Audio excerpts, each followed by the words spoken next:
Chapter 3. That was the most patient hen I'd ever seen. She'd been sitting there on that egg for 5 weeks now, and she hadn't shown any signs of giving up.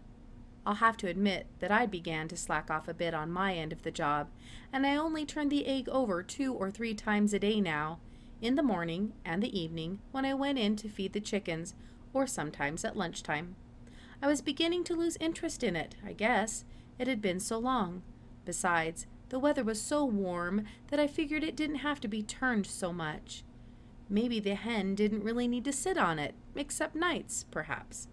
But she was being so darn faithful about it that it made me feel kind of mean to think of giving the whole thing up before she did. After all, she wasn't complaining, and she'd put a lot more time into it than I had.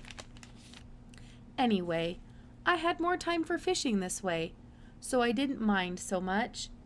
After I'd done my chores at home and swept out the print shop and melted down the slugs, I'd usually pick up my rod and can of bait and head for Loon Lake. This particular morning, George Pigney had gone down to Kesser Falls in the truck with his father for a load of lumber, and so I went down to the lake by myself. We keep our rowboat in a little sandy cove near the road, and it was such a hot morning that I slipped off my pants and shirt and had a little swim before I started fishing. I was feeling pretty good when I climbed into the boat and rowed out of the cove. Some summer people had a few cottages around the lake, and some of them were out fishing. It's just a little lake, really more of a pond, I guess, but it's got some good bass in it. I anchored out near the ledge of rocks where I generally fish. I dug out a fat old worm and baited up, and then made myself comfortable, kind of leaning back on the gunwale and holding the middle part of the rod up with my toes. This sort of spreads the work around, and you don't get tired in any one place first. Fish bite better if you just relax and don't try to rush them too much. The sun sure was hot. I guess the fish were staying in the shade, because I didn't even get a nibble. After a while, I got to thinking about that egg and how disappointing it was to do all that work and not have it hatch out. I began to feel that maybe Cynthia was right. There wasn't any point in going on playing nursemaid to a freak egg all summer. But still, 5 weeks isn't so awfully long for a big egg like that. Some duck eggs take 5 weeks. That's a lot of time to put into just one egg, of course, but I guess I'd gotten a kind of funny feeling about it, and I just couldn't give up the idea that something really strange would come out of it if I just gave it enough time. Well, after giving it a lot of thought, I decided I'd hold on for another week. That would bring it to the end of July. If nothing happened by then, I'd be willing to give that egg up as a bad job. Just about as I decided that, I heard the clunk-clunk of oars bumping in oarlocks, so I lifted up the brim of my cap and looked out. Here was a little rowboat coming along towards me, with a short, sort of round-shaped man in it. He was wearing a white shirt and a white hat, the kind that summer people wear. He stopped rowing about 50 feet off and swung his boat around so he could talk to me. "Any luck, Sonny?" he asked me. He had a round red face, and his glasses were kind of on the end of his nose, which was pretty short. I said, "Nope." "I suspect it's a better day for swimming than for fishing," he said. "Yep," I said. "Do you live around here?" I nodded. He didn't say anything for a while, so I said, "Up in town," just to help him out. He leaned back in his boat and rested his elbows on the gunwales. "You must know all the good fishing places then," he said, and he kind of chuckled. "But I've got more sense than to ask you where they are." He picked up a brown paper bag from the bottom of the boat and opened it up. "I think I'll have my lunch," he said. "Did you bring anything to eat?" I shook my head. "Do you want a ham sandwich?" he said, and he held one out for me to see it. "I don't need all this stuff. I'm too fat already." I told him I had to go home to lunch anyway. "That's too bad," he said. "If you had your lunch with you, You wouldn't have to go all the way back home." "Oh, it isn't very far," I said. "And besides, I have to turn my egg over about this time." He was just about to take a bit of his sandwich, but he stopped with it halfway to his mouth. "You have to what?" "Turn my egg over," I said. He looked at me kind of funny for a minute. "Would you mind explaining that to me?" he said. "What do you mean, turn your egg over?" Well, I guess it did sound a little queer when I stopped to think of it. I couldn't help laughing a little. "Well," I said, "you see, I've got this big egg that our hen laid back in June.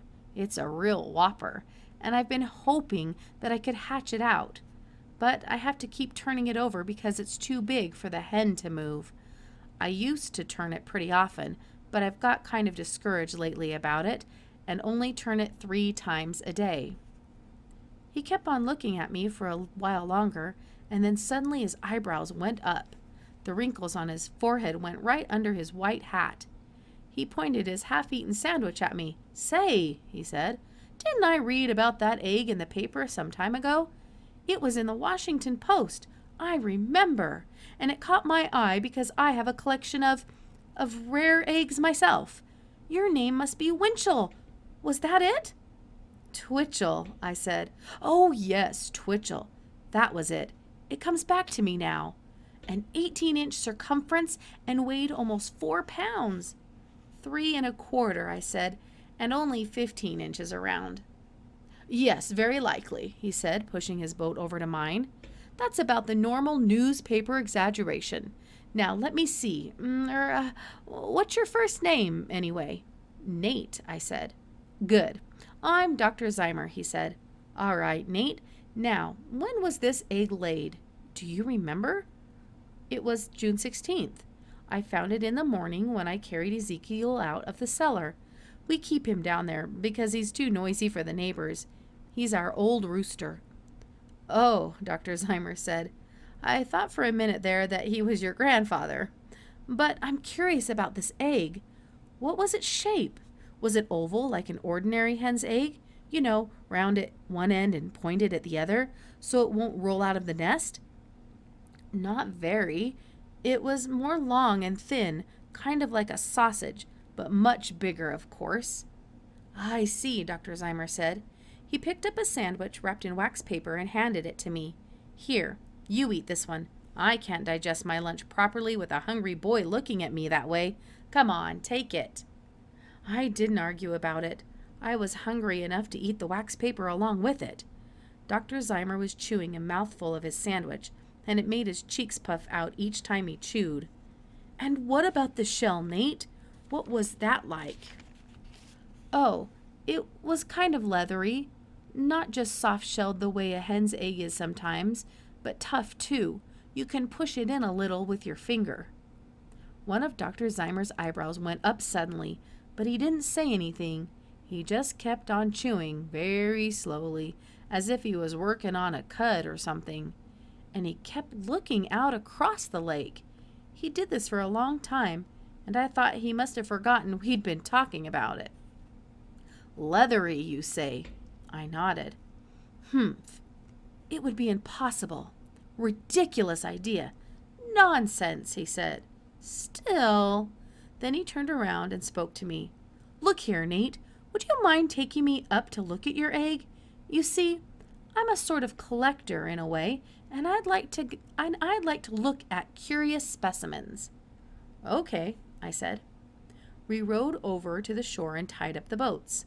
When we got home, the family was eating, so I took Dr. Zymer out to the chicken yard. I lifted the hen off her nest, and she stood around craning her neck to see what was going on.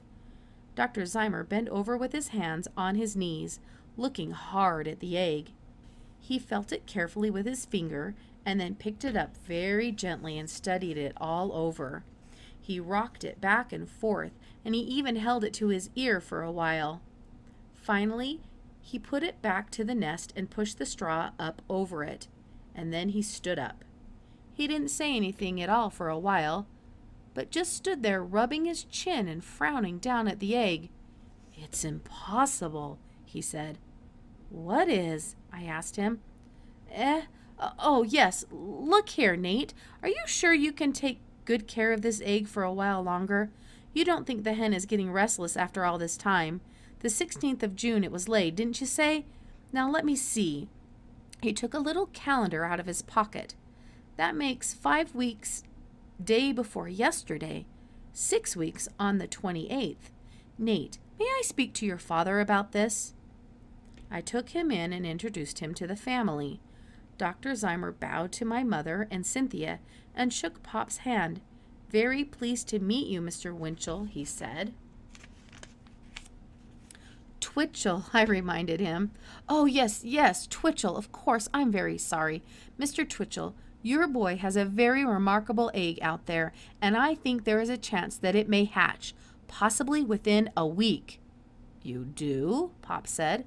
Dr. Zymer held up his hand. A chance, mind you.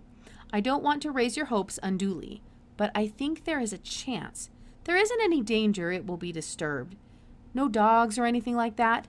It's such an unusual egg, you see. It would be a pity to have anything happen to it. Pop smiled. It's been there more than a month, and nothing's bothered it so far. Yes, so far. But we'd want to be sure that nothing would bother it after it hatches. You see, it might turn out to be, well, of an unusual appearance, you know. I see, Pop said. He gave Dr. Zymer a kind of a funny look. We might put some extra wire around the nest. That would make it safe. Good. And one more thing. Would you please call me if it hatches? I'm staying with the McPhersons down at the lake. Just call me as soon as it hatches, no matter what time of day.